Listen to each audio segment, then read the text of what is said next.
এবার তুমি ডাইরেক্ট ইসলামের দাওয়াত দাও, ডাইরেক্ট ইসলামের প্রচার করো, তুমি নবী বলে ঘোষণা করো। কারণ আর চুপচাপ নয়, আমার নবী তাই করলেন। বাবা, মক্কা শরীফে একটা পাহাড় ছিল, সেই পাহাড়ে উঠে একটা ডাক মারলেন। আগে যদি বিচার হতো মক্কা নগরে, তবে বাড়ি বাড়ি গিয়ে বলতে হতো না। একটা মক্কা নগরে পাহাড় ছিল, যদি কাউরি কোনো সমস্যা হতো পাহাড়ে উঠে ডাক মেরে দিত, সবাই বুঝে যেত আজকে কোনো না কোনো বিচার আছে, ঠিক সবাই চলে আসতো। তো সেই দিন আমার নবী পাক পাহাড়ে উঠে একটা ডাক মারলেন, সবাই চলে আসলো। আবু জেহেল, আবু লাহাব, উতবা সাইবা, যত শয়তানেরা ছিল সব এসে হাজির হয়ে গেল। এইরকম হাজার হাজার সামনে লোকজন। আমার নবী পাক পাহাড়ের উপরে দাঁড়িয়ে আছেন আর সবাই বসে গেছেন, কেউ কোনো কথা বলে না।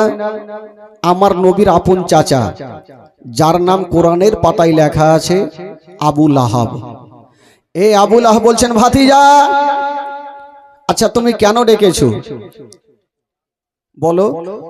আমার নবী বলছেন, চাচা বলবো। চাচা গো, আচ্ছা বলুন তো চাচা, আমি আপনাদের কখনো মিথ্যা কথা বলেছি? সবাই একই বাক্যে জবাব দিল, না। ভাতিজা, তুমি তো কোনোদিন মিথ্যা কথা বলনি, তোমাকে আমরা সকলেই আলামিন বলে জানি, সত্যবাদী বলে জানি। আমার নবী বলছেন, চাচা আজকে যদি একটা কথা বলি আমি, আপনারা মানবেন? সবাই বলল, হ্যাঁ, তুমি যাই বলবে আমরা সব মেনে যাব। আমার নবী দেখছেন আমার চাচা আমাকে এত মানা মানে। চাচা গো, আমি যে পাহাড়ে দাঁড়িয়ে আছি তার পিছনে একটা দল, একটা শত্রু আপনাদের সঙ্গে মারামারি করতে চাই, যুদ্ধ করতে চাই, এই কথা বললে আপনারা মানবেন? বলে, হ্যাঁ, তুমি যাই বলবে তা মেনে যাব। তখন আমার নবী পাক কি করছেন দেখুন। বেরাদার বন্ধগণ, বাবা যে আমার শোনুন, মা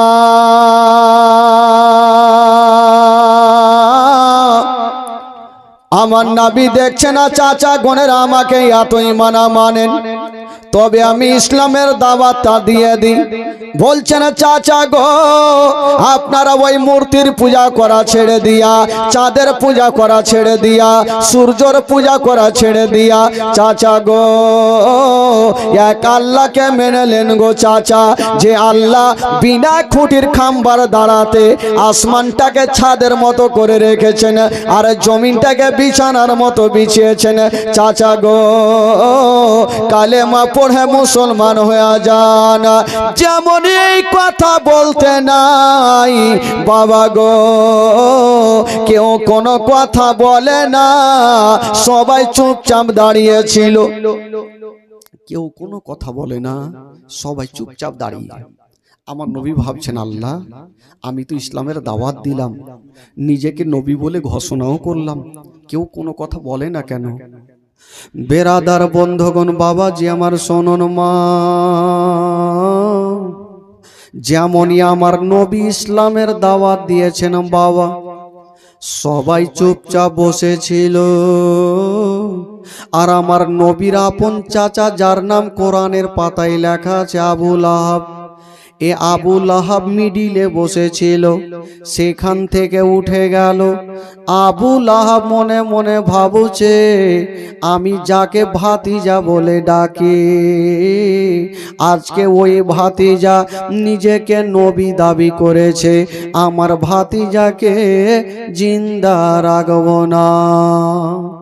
হাই রে আবু লাহাব, বাবা গো মিডিল জায়গা থেকে উঠে গেল, আর যেন সামনে পিছনে দিকে যেতে আরম্ভ করেছেন। যেমনই যাচ্ছেন বন্ধুরা, বাবা গো আমার নবী বলছেন, চাচা আপনি কোথায় যাবেন? চাচা, আবু লাহাব কোথায় গিয়েছিল বাবা? যারা যারা বসেছিল সবাইকে অতিক্রম পার করে একটু বাবা বাইরে গিয়েছেন, আর মনে মনে বলছে, আজকে নবী নিজেকে নবী দাবি করেছে, আমার ভাতিজা আজকে নিজেকে নবী বলেছে, ভাতিজাকে আমি ছাড়ব না। হাইরে বলা একখানা শক্ত পাথর নিয়া আমার নবীর দিকে কাছাকাছি হচ্ছে না বাবা। যেই নবী না হলে আসমান জমিন সৃষ্টি হতো না, যেই নবী না হলে পাহাড় পর্বত সৃষ্টি হতো না। ওই নবী মুস্তাফা কোনো অন্যায় করে নাই বাবা গো, শুধু ইসলামের দাওয়াত দিয়েছিল। আর আবু লাহাব একখানা পাথর ওঠায়া আমার নবীর দিকে হেঁটে চলে আসছেন বাবা। পাথরখানা পিছনে রেখে দিয়েছেন, আস্তে আস্তে হেঁটে আসছেন। আমার নবী বলছেন, আল্লাহ আমাকে কেউ চিনতে পারলো না, হয়তো আমার চাচা আমাকে চিনতে পেরেছে। আমার চাচা আমার কলেমা পড়বে, তার জন্য চাচা আমার দিকে আসতেছে। বেরাদার কাছাকাছি হইল।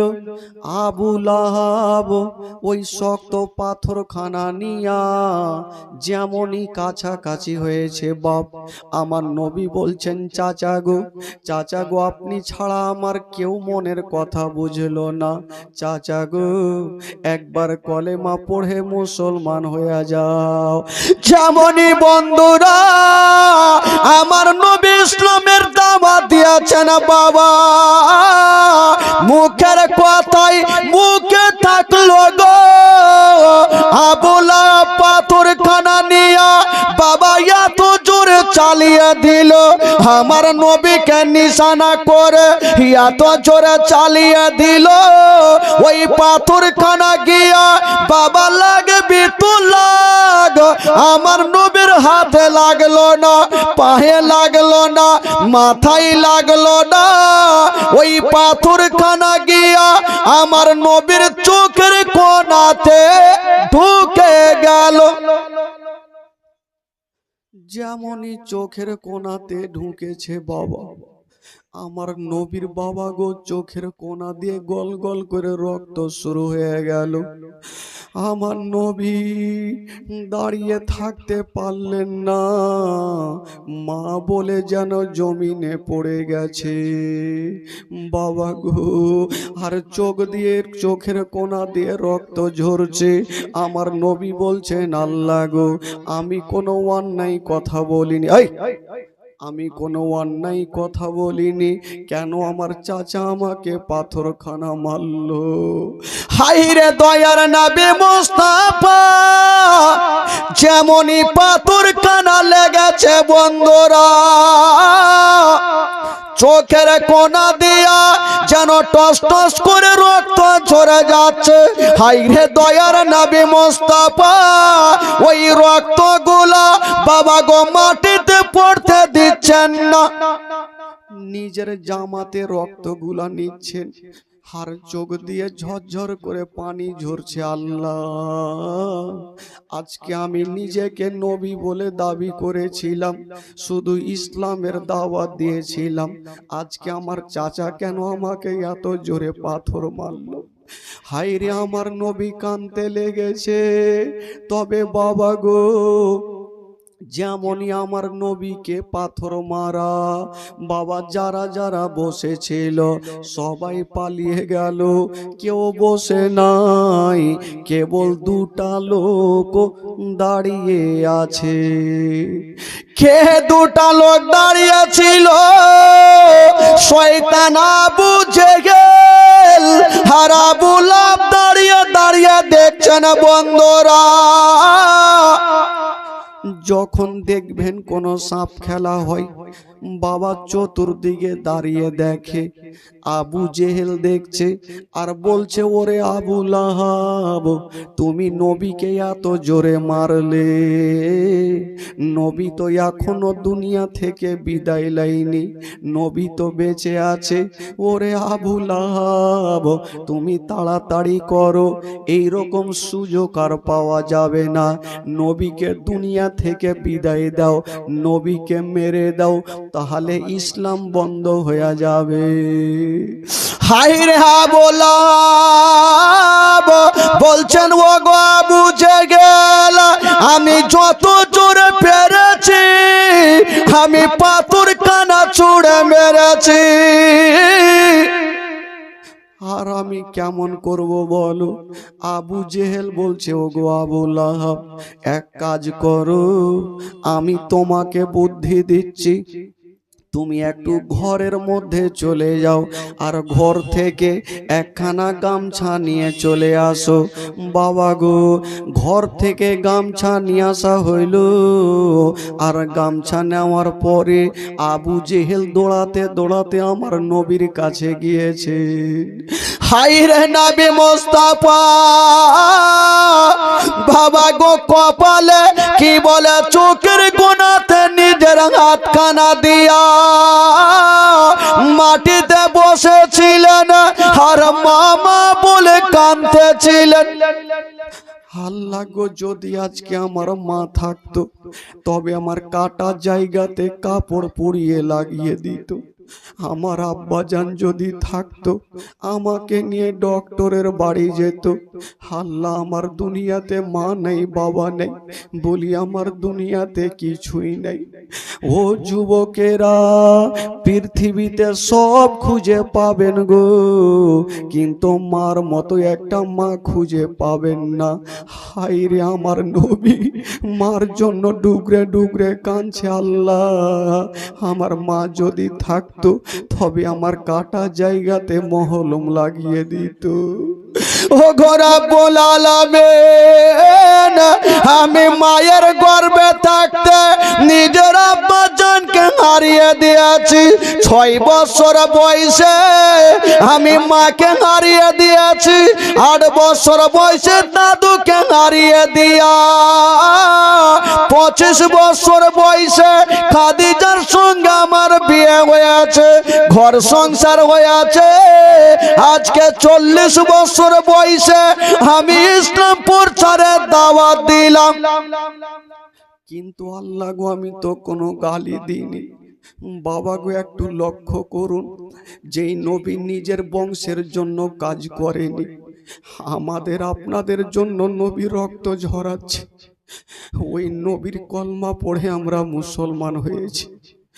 ওই নবী মা মা বলে কাঁদতেছিল, আর চোখের গোনা দিয়ে বাবা গো টস টস করে রক্ত ঝরছে, গোটা জামা ভিজে গেছে। হায় রে নবী পাক বাবা গো হাতখানা দিয়েছিল, আর আবু জেহেল দৌড় দিয়ে আমার নবীর কাছে হাজির হয়ে গেল। আবু জেহেল এসে আমার নবীকে কি সান্ত্বনা দিল? না রে বাবা না, আবু জেহেল আরো এসে আমার নবীর উপরে অত্যাচার করলো। আবু জেহেল ওই গামছা খানা নিয়া বাবা গো আমার নবীর গলাতে ভাবে ফাঁস দিয়েছে, আর বলছে ওরে আবু লাহাব তুমি একদিকে টানো আর আমি একদিকে টানবো, নবী কষ্ট পাবে। তখনই নবী ইসলাম প্রচার করা ছেড়ে দিবে। যেমনই বন্ধুরা ওই গলাতে ফাঁসখানা দিয়েছেন বাবা, একদিকে আবু লাহাব ধরে টান দেয়, একদিকে আবু জেহেল ধরে টান দিচ্ছেন বন্ধুরা। হাইরে নবীর চোখের কোনা দিয়া টস টস করে রক্ত ঝরছে, বাবা গো গলাতে ফাঁস দিয়েছে। আমার নবী ইশারা করছে কে আছো গো, আমার গলাতে কে ফাঁস দিলে বলো, আমি সহ্য করতে পারি না। বাবা গো দুইজন দুই দিকে এত জোরে টান দিচ্ছে, আমার নবী মা মা বলে কাঁদতে লেগেছে, আর বলছে চাচা গো ছেড়ে দাও, আমি কোনো অন্যায় করিনি চাচা, আমি খারাপ কথা বলিনি, আমি শুধু ইসলামের দাওয়াত দিয়েছিলাম। হায়রে নবীর কান্না দেখে বাবা তাদের দিলে দয়া হয় না, মায়া হয় না। আবু জেহেল বলছেন ভাতিজা আমি তোমাকে জিন্দা রাখবো না, আমি তোমাকে জিন্দা রাখবো না বলি গামছা খানা জোর করে টান দিচ্ছি।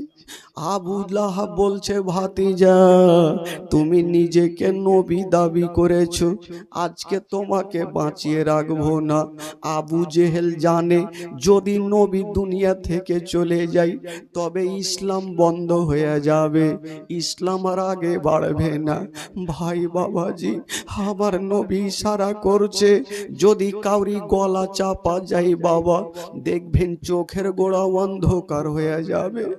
আমার নবীর গলাতে ফাঁস দিয়েছে, আমার নবী মুখে কথা বলতে পারে না, শুধু চোখ দুটা বন্ধ করে ইশারা করছে, চাচা গো চাচা আমাকে ছেড়ে দাও, আমি আর সহ্য করতে পারি না। হায় রে আবু জেহেল বলছে, আবু লাহাব আরো জোর করে টান দাও, নবীকে বাঁচিয়ে রাখবো না। বাবা গো দুইজন দুই দিকে টান দেয়, আমার নবীকে কেটা বাঁচাবে? আমার নবীর মা নাই, মা গিয়ে বুক কানে জড়িয়ে ধরবে, বাবা নাই, বাবা গিয়ে বুক কানে জড়িয়ে ধরবে। নিজের চাচা হয়ে নবীকে কষ্ট দিচ্ছে, কে দাঁড়াবে? বেরাদার বন্ধুরা, দূর থেকে যে প্রথম কালমা পড়নেওয়ালা আবু বকর দেখতে পেল, আবু বকর সিদ্দিক বাবা দৌড় দিয়ে গেল আর দুইজনকে দুই দিকে ছুটিয়ে দিল। দুইজন শয়তান পালিয়ে গেছে, আর আবু বকর আমার নবীকে টেনে যেন বুকখানে লাগিয়েছে। ইয়া রাসূলুল্লাহ, ইয়া হাবিবাল্লাহ, নবী গো আপনি আমার বুকে চলে আসুন। আমার নবী কাঁদতে কাঁদতে বলছে, কে আছো গো? আমার মা নাই যে আমার মা আমাকে বুকখানে ধরবে, আমার বাবা নাই যে বাবা বুকখানে ধরবে, কে আছো তুমি বলো, কে আমাকে বুকখানে জড়িয়ে ধরেছো? আবু বকর কাঁদতে কাঁদতে বলছেন, ইয়া রাসূলুল্লাহ আমি অন্য কেউ নাই, আপনাকে বিশ্বাস করে আপনার কলেমা পড়েছি, আমি প্রথম কালমা পড়নেওয়ালা আবু বকর। আমার নবী বলছে, আবু বকর রে, আমার চোখের কোনা দিয়ে রক্ত বন্ধ হয় না। আবু বকর কাঁদতে কাঁদতে বলছে, নবী গো আপনার হাতখানা সরিয়েলেন। ইয়া রাসূলুল্লাহ আপনার হাতখানা সরান। যেমনই আমার নবী হাতখানা সরিয়েছেন, দেখছেন টস টস করে যেন কাটা জায়গা দিয়ে রক্ত ঝরছে। আবু বকর নিজের হাতখানা দিয়েছেন কাটা জায়গাতে, যেমনই দিয়েছেন বাবা গো আবার ছাড়ছে, দেখছেন কোনো মতে রক্ত বন্ধ হয় না। বেশ কিছুক্ষণ পরে যখন রক্ত বন্ধ হইল, আমার নবী কাঁদতে কাঁদতে বলছে, আবু বকর রে আমি আর সহ্য করতে পারি না। তবে আবু বকর একটা কথা শুনো, আমার চাচা আমাকে কষ্ট দিয়েছে, ওরে যুবকেরা কেউ যদি আমাকে কষ্ট দেয় আমি তার জন্য ভালো দোয়া করব না, তার জন্য বাদ দোয়া করে দেব। কিন্তু যেই নবী না বলে আসমান জমির সৃষ্টি হতো না, যেই নবী না বলে পাহাড় পর্বত সৃষ্টি হতো না। ওই নবী মুস্তাফা কেমন করেছিলেন বলছেন, আবু লাহাব ওরে আবু বকর আমার চাচা আমাকে কষ্ট দিয়েছে, আমাকে অন্যজন কেউ দেয়নি। ওরে আবু বকর আমি আমার চাচাকে চাচা বলে ক্ষমা করে দিলাম। বাবা গো আমার নবী বলছেন, আল্লাহ ওগো রব্বুল আলামিন আমার চাচাকে আমি চাচা বলে ক্ষমা করে দিলাম। ওই নবী যেই নবী হচ্ছে রহমতের ভান্ডার, যেই নবী হচ্ছে রাহমাতুল লিল আলামিন, ওই নবীকে কষ্ট দিল। আর নবী বলছেন, আল্লাহ গো আমার চাচা আমাকে কষ্ট দিয়েছে, অন্যজন দেয়নি, আমার চাচাকে চাচা বলে ক্ষমা করে দিলাম। আমার আমার আল্লাহ বলছেন নবী গো তোমার চাচা হতে পারে তুমি ক্ষমা করে দিতে পারো আমি আল্লাহ সহ্য করব না আমার আল্লাহ বলছেন ওরে বান্দা বান্দিরে যদি তোমরা বদলামি করবি আমার সঙ্গে কর আমার নবীর সাথে যদি কেউ করো আমি আল্লাহ সহ্য করব না ওগো আমার হাবিব তোমার চাচা তোমাকে কষ্ট দিয়েছে তুমি চাচা বলে ক্ষমা করে দিতে পারো আমি আল্লাহ সহ্য করব না আমার নবীকে কষ্ট দিয়েছে আমি আবু জেহেলকে ছাড়বো না বাবা গো আমার আল্লাহ বলছেন ওরে আবু লাহাব যেই হাত দিয়ে তুই আমার নবীকে দুঃখ দিয়েছিস যেই হাত দিয়া তুই আমার নবীকে পাথর মেরেছিস তোর হাত দুইখানা ধ্বংস হয়ে যাবে মাল সম্পত্তি টাকা পয়সা সব ধ্বংস হয়ে যাবে কিছুই কাজে আসবে না বাবা গো সেই সময়তে একটা সূরা নাজিল হয়েছিল যারা 5 ওয়াক্ত নামাজ পড়ে অনেকেরই মুখস্থ আছে তাব্বাত ইয়াদা আবি লাহাবি ওয়া তাব্বা মা আনহু মালহু ওয়া মা কাসাব বাবা গো আমার আল্লাহ বলছেন ওরে আবু লাহাব যেই হাত দিয়ে তুই আমার নবীকে কষ্ট দিয়েছিস যেই হাত দিয়ে আমার নবীকে দুঃখ দিয়েছিস তোর হাত দুইখানা ধ্বংস হয়ে যাবে তোর মাল সম্পত্তি টাকা পয়সা সব ধ্বংস হয়ে যাবে কিছুই কাজে আসবে না বাবা তো আল্লাহ পাক যেই কথাগুলো বলবে সেই কথা কখনো রোধ হবে না ভাই বেরাদার বন্ধুগণ তবে এই কথাটা আবু লাহাবের কানে পৌঁছে গেল আবু লাহাবের বিবির কানে পৌঁছে গেল আবু লাহাবের বিবির নাম ছিল জামিলা কি নাম বললাম ভাই জামিলা এই জামিলার কানে পৌঁছে গেল যে আমার ভাতিজার আল্লাহ নাকি বলেছে আমার হাত দুইখানা ধ্বংস হয়ে যাবে আমার হাত দুইখানা গলে যাবে ধন সম্পদ সব গলে যাবে